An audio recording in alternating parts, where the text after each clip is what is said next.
What's up guys, this is Cake Builder from winout.net, bringing you another pro playbook. We'll be taking a look at a match between Lions and mTw, specifically at a lot of mTw stuff. This match took place during the ESWC 2011 online qualifier and was taken into overtime. It was a really solid match for both teams.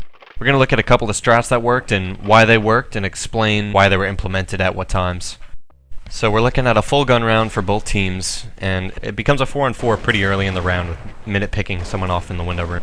Now, having only 4 people to defend both bomb sites on Inferno for CT side is really difficult because it's hard enough holding A with 3 people, and it can be a really big gamble to leave only one guy at B if you want to do a 3-1 split.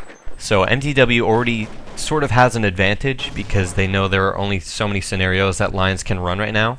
mTw is going to try to capitalize on this potential opening towards B, and what they do is they send 3 guys at the bottom of Banana, and they leave Arcadion under window. Now Arcadion throws a really good flash. Unfortunately it misses just a little bit, it almost blinds this Banana Opper, but the premise was there.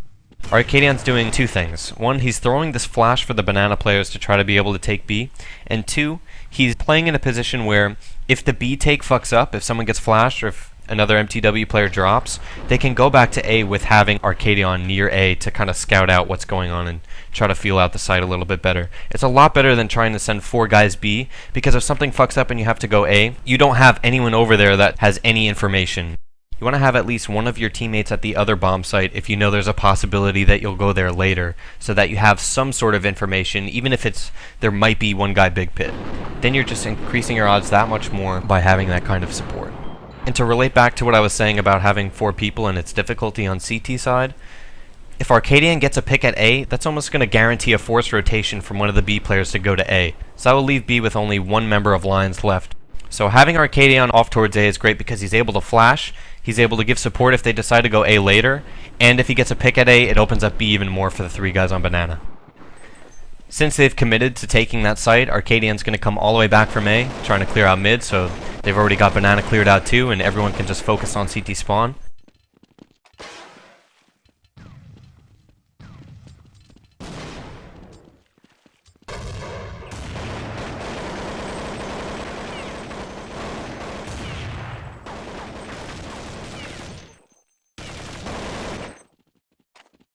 They have as strong a defense as they can possibly have right now in the B site. They're able to win the round because of that.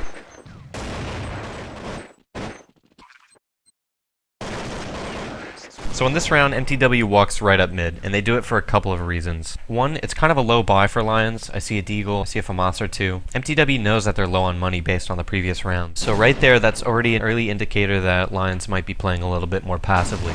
And secondly, mTw knows that there's not really a presence in mid. Lions never really smoked down and pushed, so they walk right up mid, and they split in a jungle, leaving minute near window. Once they get up in a jungle, it's kind of just a massacre. They're able to really easily pick off that triple stack, the player in sight, the player big pit. I'm not sure that the CTs were aware that mTw was so onto what they were doing and how passive they were going to be playing, especially on such a low buy round for them. So a really easy round for mTw. Again, it came from knowing what Lions' money situation was and just by seeing how they were playing in earlier rounds.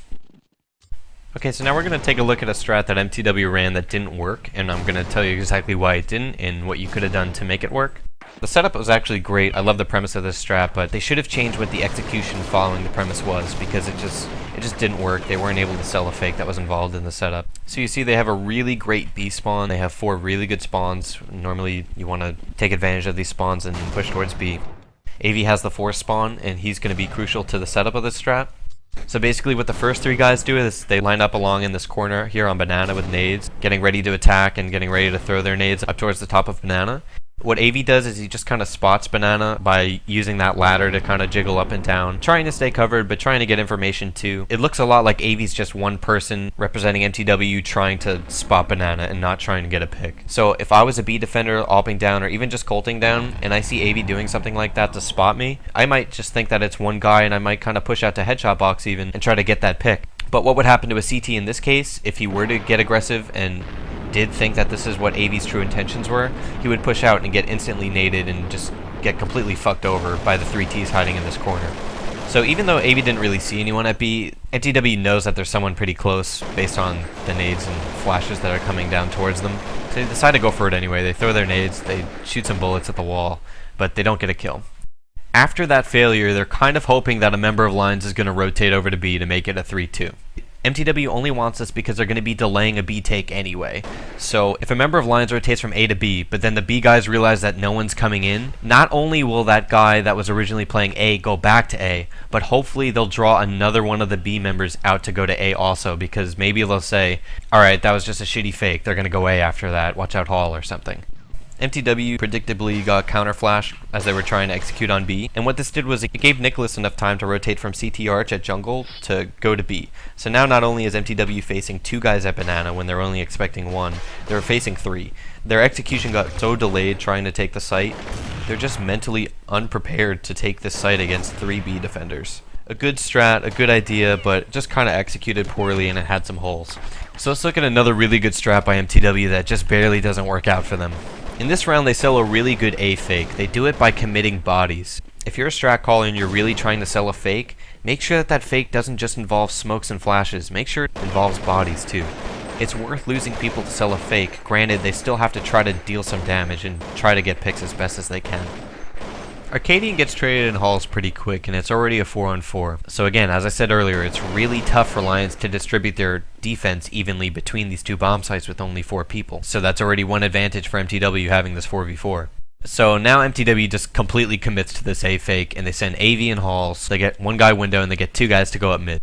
Minute gets a pick in jungle as they were going up mid, which is great because now it's a 4-on-3, and they're completely selling this fake.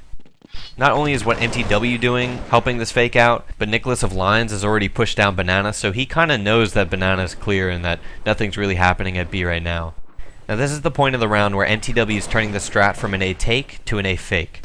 They send AV and Zonic out into A, where they're committing bodies to selling the fake. Now again, this isn't just to sell the fake, this is also to get picks and to try to get mTw up in numbers. Now while they're doing this, 2 members of mTw are coming back from A. The same 2 guys that went up mid are now going back down mid to go ahead and take banana. But unfortunately, not only is Nicholas coming down banana, he's coming down to do business. He's going to get both of these mTw players that are trying to go planet B. Really good strat from mTw. It's just unfortunate for mTw that Nicholas was able to hit those shots at the end of banana. This strat would work 90% of the time, no doubt, if they were as successful at getting the picks at A when they were selling the fake initially. So we looked at a bunch of strats mTw was doing on T side. So let's look at some of the tendencies mTw was doing on CT. So in a round like this, Minute has the best mid spawn. Oftentimes mTw would have this player smoke mid and cross directly to window to try to spot alternate mid. I think it can be really important to try to just pre-nading the spot every time. Again, it doesn't have to be a secret that you're going in window every time that you have the spawn, as long as you can do it safely. So if you can get into window room, if you have the spawn, it's a great idea to smoke the cross at mid and to try to get in there. Even if you just want to spot alternate middle, that's fine too. But pre-nading the spot every time is a great idea to try to land some damage on early in the round to try to give your team any advantage that you can. Another thing that's really apparent with mTw is they really don't like to over-rotate out of B. They'll oftentimes keep 2 players at B the whole round. Sometimes they'll just keep an AWPer at headshot box if they want to make it a 4-1 split. A lot more times than not, they'll keep 2 guys heavy at B. And I think this is a really good idea to do because, as we saw in mTw's T-sided strats, they do like to try to sell A fakes and then go to B. I think that they understand and appreciate the value of having 2 members at B because it's really hard to hold that site alone, as a lot of their T-sided fakes are designed to force. Another thing that mTw really likes to do is this really aggro alt mid strat, where basically they'll send 1 guy, in this case it's Minute, under window, while they have 2 guys in the window room. It's actually a really good idea to have 2 guys in window. Understandably, they can get pre-flashed a lot. A lot of people on T side will have that tendency to throw a flash under window or into the window room. But for the CTs, on a round that you don't think that the Ts are going to be running a quick alt mid to mid strat, and you don't think they're going to be rushing you, it might be a really good idea to do this kind of aggro strat and not to give them a lot of room to breathe in alternate mid. Because what you're doing is you're essentially not only cutting them off, but you're fucking up their strat really badly. Say the terrorist strat was to boost a guy in a window and then to have a guy push up hall. They can't really do this anymore. Now the Ts have limited options in what they can do in alternate middle and apartment side. And the CTs have a really great opportunity to not only trade frags, but to kind of single people out down alternate mid by having 2 guys in the window room. So this can be a really effective stack. I would recommend using it, but I would only recommend doing so if you have the feeling that there's not going to be any aggressive pushes or rushes into you.